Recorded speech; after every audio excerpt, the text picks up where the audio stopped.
রিডাকশনটা পড়ে ফেলি, যেখানে আগের ভিডিওটা স্টপ হয়েছিল। রিডাকশন, তো এর আগের ভিডিওটাতে আমি জাস্ট ডিসকাস করলাম যে রোস্টিং কি আর হচ্ছে ক্যালসিনেশন কি। তো রোস্টিং আর ক্যালসিনেশন ডিসকাস করার পর যেটা আমাদেরকে পড়তে হবে সেটা হচ্ছে রিডাকশন। তো ফার্স্টলি আমরা কি করেছি, যদি সালফাইড থাকে বা যদি কার্বনেট থাকে, সো কার্বনেট আর এই সালফাইডকে ফার্স্টলি আমাদেরকে কনভার্ট করা উচিত কিসে, অক্সাইডে। So first of all we have to convert sulfide and carbonate into oxide, and then from oxide, after reduction, we will get the metal, not zinc, we will get the metal. Okay, so this is the process. আমরা পড়ে নিয়েছি sulphide আর carbonate থেকে অক্সাইডে পরিবর্তন করার যে process, roasting আর calcination. তারপরে এখন রিডাকশনটা পড়ব। রিডাকশন মানে আমরা জানি যে রিমুভাল অফ অক্সিজেন বা এডিশন অফ হাইড্রোজেন। তো যেহেতু অক্সাইডে অক্সিজেন আছে, একটা মেটাল অক্সাইড আছে, এখান থেকে তুমি যদি একে রিডাকশন করো তো আলটিমেটলি কি পাবে, অক্সিজেনটা সরে গিয়ে মেটাল থাকবে, এটাই তো রিডাকশন প্রসেস। অক্সিজেন সরে যাওয়াটাই তো হচ্ছে রিডাকশন। সো এবার দেখি যে রিডাকশনের কিভাবে রিডাকশন আমরা করতে পারি। তো এই মেটাল অক্সাইড যেগুলো আছে না, এদেরকে যদি আমরা হিট করি, heating metal oxide in presence of carbon or carbon monoxide can give us metal. মানে কি বলছে, যে এখানে একটা মেটাল আছে, তার একটা অক্সাইড আছে, মেটাল অক্সাইড। এবার তুমি যদি এখানে কার্বন ইউজ করো, এবার ইফ এই কার্বনটার, যদি এই কার্বনটার অক্সিজেন অ্যাফিনিটি মানে অক্সিজেনের প্রতি আকর্ষণ এই কার্বনটার বেশি হয় মেটালের থেকে, carbon will snatch the oxygen, কার্বনটা অক্সিজেনটাকে ছিনিয়ে নিবে কার কাছ থেকে, মেটালের কাছ থেকে, দিয়ে এটা মেটাল হবে আর এটা carbon monoxide. Similarly we can use carbon monoxide, CO. CO আবার কি করতে পারে, এই অক্সিজেনটা স্ন্যাচ করে নিতে পারে, স্ন্যাচ মানে ছিনিয়ে নিতে পারে। ছিনিয়ে নিলে কি থেকে যাবে, মেটাল আর কার্বন ডাই অক্সাইড। তো এগুলো হচ্ছে রিডাকশন প্রসেস। আবার অনেক সময় কি করি আমরা, মেটালকে ইউজ করি, অন্য মেটালকে ইউজ করব জিঙ্ককে বার করানো। যেমন দেখো একটা এক্সাম্পল দিচ্ছি, ফর এক্সাম্পল, যে যেমন ধরো জিঙ্ক অক্সাইড আছে, তো এই জিঙ্ক অক্সাইডকে বার করানোর জন্য আমরা অ্যালুমিনিয়াম ইউজ করতে পারি। তো according to reactivity series aluminium জিঙ্কের উপরে আছে, তো এখানে অ্যালুমিনিয়াম অক্সিজেনটাকে নিয়ে নিয়ে Al2O3 তৈরি করবে, আর এখানে জিঙ্ক মেটাল বেরিয়ে যাবে। ব্যালেন্স নেই, ব্যালেন্স তোমরা করবে, ব্যালেন্স নেই। আমি ব্যাপারটা বোঝালাম খালি যে কিভাবে হতে পারে। তো আইদার তুমি কি করতে পারো, either carbon or carbon monoxide use করো। তাছাড়া আমরা ইউজ করতে পারি তার থেকে বেশি রিঅ্যাক্টিভ মেটাল, যে কিনা ওর কাছ থেকে অক্সিজেনটা ছিনিয়ে নিবে। বিকজ রিঅ্যাক্টিভিটি সিরিজ তো এইভাবেই তৈরি হয়েছে যে অ্যাক্টিভ অ্যাফিনিটি টুয়ার্ডস অক্সিজেন, যার অক্সিজেনের প্রতি অ্যাফিনিটি বেশি সেই হচ্ছে বেশি রিঅ্যাক্টিভ। তো রিঅ্যাক্টিভিটি সিরিজে যে ওপরে আছে তার নিশ্চয়ই অক্সিজেনের প্রতি অ্যাফিনিটি মানে অক্সিজেনের সাথে রিঅ্যাক্ট করার যে টেন্ডেন্সি সেটা বেশি। তো এই অ্যালুমিনিয়ামটা যেহেতু জিঙ্কের থেকে ওপরে আছে, তাহলে এই অ্যালুমিনিয়ামটা নিশ্চয়ই এই অক্সিজেনটাকে বেশি আকর্ষণ করবে বা টেন্ডেন্সি বেশি অক্সিজেনটাকে নিয়ে নেওয়ার। তাই অ্যালুমিনিয়ামটা অ্যাকচুয়ালি জিঙ্ককে ডিসপ্লেস করছে, আর জিঙ্ককে ডিসপ্লেস করে অক্সিজেনটাকে নিয়ে Al2O3, বাইরে কে থেকে গেল, zinc. So this is the process reduction. ঠিক আছে, এই রিডাকশন। তাহলে আমরা কি পড়লাম, আমরা দুটো স্টেপ, এক্সট্রাকশনের দুটো স্টেপ আমরা পড়লাম। এক্সট্রাকশন পড়েছিলাম, এক্সট্রাকশনের দুটো স্টেপ পড়লাম। এক্সট্রাকশনের তিনটা স্টেপ ছিল, শর্টে লিখছি। এক, কনসেন্ট্রেশন ছিল। দুই হচ্ছে প্রসেসটা ছিল সেটা হচ্ছে যে কনসেন্ট্রেটেড ওর থেকে কনভার্সন, কিসে কনভার্সন, ক্রুড মেটালে কনভার্সন। তাহলে এই কনসেন্ট্রেটেড ওর থেকে ক্রুড মেটালে যাওয়ার জন্য আমরা দুটো স্টেপ ফলো করেছি। ফার্স্ট স্টেপে কি করেছি, ফার্স্ট স্টেপে হচ্ছে রোস্টিং স্পেলিংটা ভুল লিখলাম, ROASTING হবে। রোস্টিং বা ক্যালসিনেশন করো, ক্যালসিনেশন করে অক্সাইড তৈরি হলো। একটা মিনিট, ভুল হয়ে গেছে, ভুল হয়নি মানে বোর্ডের বাইরে চলে গেছে, এটাকে একটু বড় করে দিক থেকে। কনসেন্ট্রেটেড ওর থেকে ফার্স্টলি কিসে আসবো, আমরা ফার্স্টলি আসবো সালফাইড। মানে প্রসেস দুটো হচ্ছে, এক তো হচ্ছে রোস্টিং করো, বা হচ্ছে ক্যালসিনেশন করো। ক্যালসিনেশন করে আমরা যেখানে পৌঁছাবো সেটা হচ্ছে অক্সাইডে পৌঁছালাম। এবার এই অক্সাইড থেকে বাই রিডাকশন পৌঁছাও। তাহলে কনসেন্ট্রেটেড ওর থেকে ক্রুড মেটালে যেতে গেলে দুটো প্রসেস বা দুটো স্টেপ আছে। ফার্স্ট হচ্ছে রোস্টিং ক্যালসিনেশন, এইটা। সেকেন্ড হচ্ছে রিডাকশন। তো রোস্টিং ক্যালসিনেশন শিখেছি, এই ভিডিওটাতে রিডাকশন শিখলাম কিভাবে ক্রুড মেটালে যেতে পারি। তো এবার বলছে স্যার এখানে তো সবই কিছু হলো, আমরা তো পিওর মেটাল পেয়ে গেলাম, মনে হচ্ছে তাই। যেমন ধরো আমার কাছে জিঙ্ক অক্সাইড ছিল, জিঙ্ক সালফাইড ছিল, সেখান থেকে আমি রোস্টিং করলাম, আর দিলাম শুধু রোস্টিং বোঝানোর জন্য, জিঙ্ক অক্সাইড হলো। জিঙ্ক অক্সাইডকে আবার রিডাকশন করলাম, আরইডি রিডাকশন, এখানে জিঙ্ক পেয়ে গেলাম। মনে হতে পারে স্যার এটা ক্রুড মেটাল কেন হবে, এটা ইম্পিওর মেটাল কেন হতে যাবে, এটা তো pure metal. But this is not pure, remember. Sometimes কিছু কিছু মেটালের জন্য এটা পিওর পাওয়া যায়, বাট জিঙ্কের জন্য দিস ইজ নট পিওর। অ্যালুমিনিয়ামের জন্য এগুলো পিওর হয় না। তার মানে আমি জিঙ্ক না লিখে এক কাজ করি, মেটাল লিখি, তাহলে বুঝতে সুবিধা হয়। মেটাল অক্সাইড আছে, সরি মেটাল সালফাইড ছিল, মেটাল সালফাইড থেকে তুমি রোস্টিং করেছো, মেটাল অক্সাইড পেয়েছো, মেটাল অক্সাইডকে তুমি ফার্দার আবার রিডাকশন করবে, রিডাকশন করলে তুমি মেটাল পেলে। এই মেটালটা কিন্তু পিওর নয়, this is not pure metal, this is not pure. এটা পিওর, বোর্ডের বাইরে চলে যাচ্ছে বারবার। This is not pure metal. কেন পিওর নয়? এর সাথে অন্য কোনো মেটাল, আদার মেটাল অর, মেটালও থাকতে পারে আবার নন মেটালও থাকতে পারে, এনএম লিখলাম, নন metal. Other metal and non metal metal can be combined with this, may be combined with this. মানে ওই মেটালটার সাথে কম্বাইন থাকবে না, কিন্তু মেটালটার সাথে প্রেজেন্ট থাকতে পারে।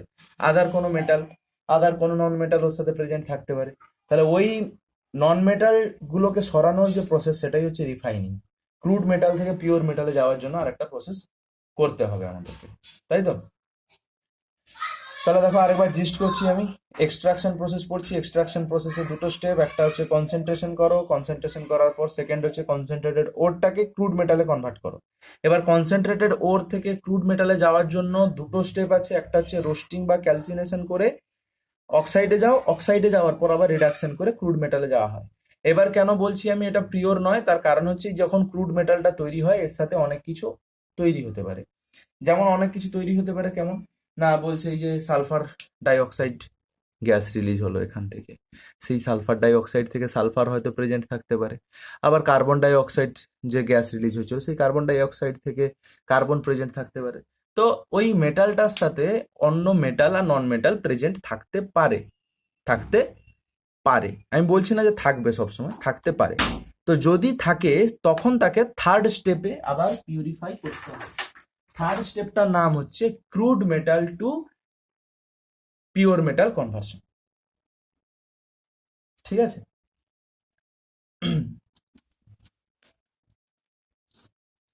এবার যাচ্ছি থার্ড স্টেপ।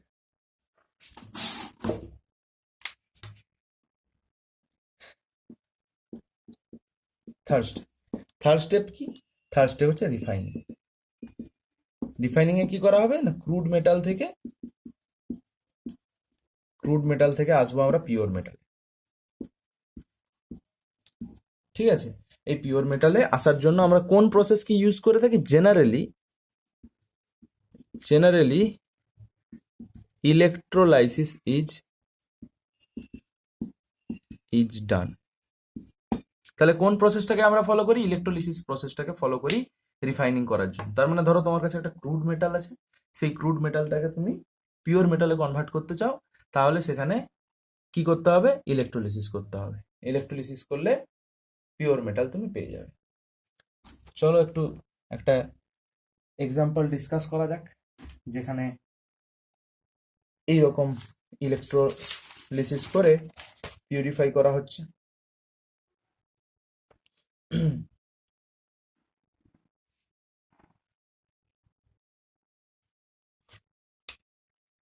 আচ্ছা, ইলেকট্রোলাইটিক রিফাইনিং এ আমরা ইলেকট্রোলিসিস করব, মানে রিফাইনিং এ তো ইলেকট্রোলিসিস পদ্ধতিটা ব্যবহার করছি, তাহলে একটা ইলেকট্রোলাইটিক সেল লাগবে অবভিয়াসলি।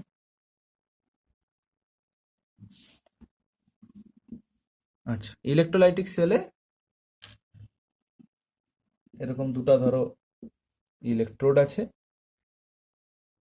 এবার এটা ধরো একটা বাইর থেকে একটা ইলেকট্রিক সোর্সের সাথে, ও সরি সরি সরি তো এরকম একটা ইলেকট্রিক সোর্সের সাথে কানেক্টেড আছে ব্যাটারি, ঠিক আছে। এটাকে দেয়া আছে, এখানে তাদের ইলেকট্রোলাইটিক সলিউশন দেয়া আছে, ক্যাথোড আর অ্যানোড দেয়া আছে, ঠিক আছে। তো এবার দেখো এটা হচ্ছে ধরো অ্যানোড, দিস ইজ অ্যানোড। তো ইলেকট্রোলাইটিক সেলের ক্ষেত্রে কি মনে রাখতে বলেছিলাম, এনসিআর পাও, PaO, positive anode oxidation. So this is positive electrode anode, এখানে হবে অক্সিডেশন। আর এটা হচ্ছে ক্যাথোড, কি বলেছিলাম, NCR, নেগেটিভ ক্যাথোড। এটা নেগেটিভ ক্যাথোড রিডাকশন, এখানে কি হবে, রিডাকশন হবে। তো ক্লিয়ার, এটা আগেই বলে দিয়েছি ইলেকট্রোলাইটিক সেলের জন্য কি হয়, এনসিআর আর পাও মনে রাখবো, আর ইলেকট্রোকেমিক্যাল সেলের জন্য মনে রাখবো কি, লোন, LOAN, লোন। তো দেখো এখানে কি করা হয়, যে ক্রুড মেটালটা আছে, ক্রুড মেটালটাকে অ্যানোড হিসেবে ইউজ করব। অ্যানোডে কে থাকবে, ক্রুড মেটাল।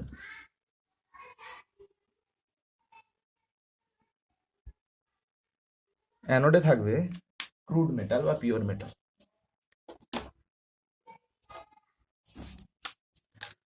এটা অ্যানোড, সাইডে লিখি জায়গাটা পাওয়া যাবে। এটা হচ্ছে ক্যাথোড, যদিও সাইন দেখেই বুঝতে পারছো। তো অ্যানোডে কাকে নিব আমরা, ইমপিওর মেটাল। এটা বারবার কোশ্চেনে পড়ে যে অ্যানোডে কোন মেটালকে নেওয়া হয় আর ক্যাথোডে কোন। ইমপিওর মেটাল বা ক্রুড মেটাল और ক্রুড মেটাল এদেরকে নেওয়া হয় কোথায়, অ্যানোডে। ক্যাথোডে কাকে নেওয়া হয়, ক্যাথোডে নেওয়া হয় পিওর মেটালকে।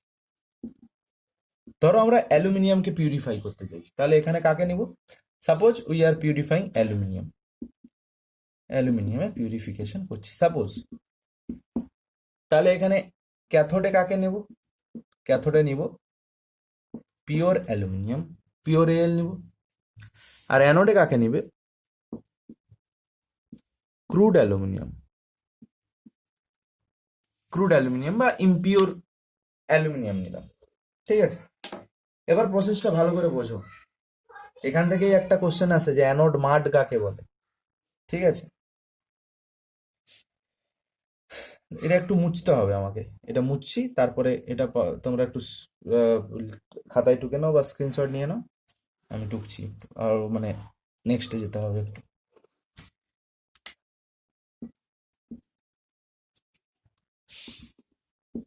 দেখো এখানে পিওর, এখানে ইমপিওর। ইমপিওর মানে কি, ইমপিওর মানে এখানে আছে মেটাল প্লাস ইম্পিউরিটিস। সেই ইম্পিউরিটিসটা যা হতে পারে, কোনো আলাদা কম্পাউন্ড হতে পারে, নন মেটাল হতে পারে, মেটাল হতে পারে, যাই হোক। তাহলে এটা তো অ্যানোডে আছে, অ্যানোডে আছে, অ্যানোডে কি হয়, অক্সিডেশন হয়। তাহলে এখানে যে মেটাল অ্যাটমটা আছে এটা মেটাল প্লাসে অক্সিডাইজ হবে, অ্যানোডে অক্সিডেশন হয়। অক্সিডেশন মানে কি, মেটালটা মেটাল প্লাসে যাবে, অক্সিডেশন মানে লুজিং অফ ইলেকট্রন, লুজ করবে ইলেকট্রন, একটা ইলেকট্রন মাইনাস, একটা ইলেকট্রন লুজ করলো, একটা ইলেকট্রন লুজ করার পর এটা মেটাল প্লাস বা ক্যাটায়ন কনভার্ট হলো। আচ্ছা, তো এই ক্যাটায়নটা কোথায় আসবে, ইলেকট্রোলাইটে আসবে, ঠিক আছে, ইলেকট্রোলাইটে আসবে। এবার কি হবে, এখানে কি হবে, এখানে হবে রিডাকশন। এই রিডাকশনটা হওয়ার জন্য, রিডাকশনে কি হবে, মেটাল প্লাস থেকে মেটালে কনভার্ট হবে। তাহলে কি হচ্ছে অ্যাকচুয়ালি প্রসেসটা, এই যে এখানে একটা সল্ট ব্রিজ কানেক্ট থাকে না, সল্ট ব্রিজ কানেক্ট থাকে। এবার তুমি সল্ট ব্রিজ না দিয়ে এটাকে একটা এর মধ্যেও রাখতে পারো, সেটা অন্য কথা। কিন্তু এই যে অ্যানোডে যখন M প্লাস তৈরি হচ্ছে, সো এই M প্লাসটা হচ্ছে সল্ট ব্রিজের থ্রু ধরো এখানে আসছে, ক্যাথোডের ইলেকট্রোলাইটিক সলিউশনে পৌঁছাচ্ছে। ক্যাথোডের ইলেকট্রোলাইটিক সলিউশনে পৌঁছানোর পর এ কি হচ্ছে, এখানে মেটাল রিডাকশন হচ্ছে, M প্লাস থেকে M এ কনভার্ট হয়ে এর উপরে বসে যাচ্ছে। তাহলে অ্যানোডে যত মেটাল ছিল, কি ছিল, মেটাল আর ইম্পিউরিটি ছিল, তাহলে যতগুলো মেটাল ছিল সবাই কনভার্ট হয়ে যাচ্ছে কোথায়, M প্লাস। সেই M প্লাস আবার আসছে কোথায়, এখানে। M প্লাস এখান থেকে কি করছে, মেটালের উপর চড়ে বসছে। তার মানে আস্তে আস্তে আস্তে আস্তে কি হবে, এই যে ক্যাথোডটা আছে, ক্যাথোডটা ইনক্রিজ করতে থাকবে সাইজে, আর এই যে অ্যানোডটা আছে এটা আস্তে আস্তে ছোট হতে থাকবে। কেন, তার কারণ এখান থেকে সব মেটালগুলো তো আস্তে আস্তে মেটাল 2 প্লাসে জলের মধ্যে মিশে যাচ্ছে, ইলেকট্রোলাইটিক সলিউশনের মধ্যে মিশে যাচ্ছে। আর এখানে মেটাল প্লাস থেকে নতুন করে মেটাল এর উপরে জমছে, তাহলে আস্তে আস্তে এই যে ক্যাথোডের যে পাথটা আছে, যে মেটালের যে স্ট্রিপটা আছে, মেটাল প্লেটটা আছে, সেই মেটাল প্লেটটা আস্তে আস্তে মোটা হতে থাকবে। It will be thickened after some time, আর এটা আস্তে আস্তে পাতলা হতে হতে হতে হতে ডিকম্পোজ করে যাবে, পুরো ডিস্ট্রয় হয়ে যাবে। ঠিক আছে, তাই এই প্রসেসটা হচ্ছে আমার ইলেকট্রোলিসিসের দ্বারা রিফাইনিং। এবার তোমাদের মনে একটা প্রশ্ন আসতে পারে যে স্যার এই সল্ট ব্রিজের থ্রু তো মেটাল প্লাস কানেক্ট করতে পারে না, মানে মেটাল প্লাস এখান থেকে এখানে কি করে যাবে, এটা তোমাদের মনের মধ্যে আসতে পারে। তো সেটার জন্য আমি কি বলবো, এখানে যে ইলেকট্রোলাইট নিয়েছিলাম, ইলেকট্রোলাইটিক সলিউশন আশা করি জানো, ইলেকট্রোলাইটিক সলিউশন হচ্ছে একটা 100% আয়োনাইজ হয় এরকম একটা সল্ট। তো কি আছে, ধরো এখানে যে তুমি মেটালটা নিয়েছো, ধরো জিঙ্ক মেটাল নিয়েছিলে, তাহলে এখানে ইলেকট্রোলাইটটা নিয়েছো ZnSO4। ঠিক আছে, ZnSO4। তাহলে দেখো অ্যাকচুয়ালি কি হচ্ছে, এখানে জিঙ্ক 2+ অলরেডি আছে, এখানে আছে জিঙ্ক, এখানে আছে জিঙ্ক, এখানে আছে জিঙ্ক 2+। তো জিঙ্ক আর জিঙ্ক 2+ দুটো ক্ষেত্রেই প্রেজেন্ট আছে। এখানে জিঙ্কটা জিঙ্ক 2+-এ কনভার্ট হচ্ছে, এখানে ইলেকট্রন যে ছাড়ছে সেই ইলেকট্রনটা তো থ্রু যেতে পারে এর উপরে, ইলেকট্রনটা তো যেতে পারে না, কেন ইলেকট্রন যাবে, ইলেকট্রন ওদিক দিয়ে যাবে না, এখানে রিডাকশন হচ্ছে এইটা। আচ্ছা, এটা পরে এক্সপ্লেন করছি, 1 মিনিট দাও, ভিডিওটা লেন্দি হয়ে গেছে।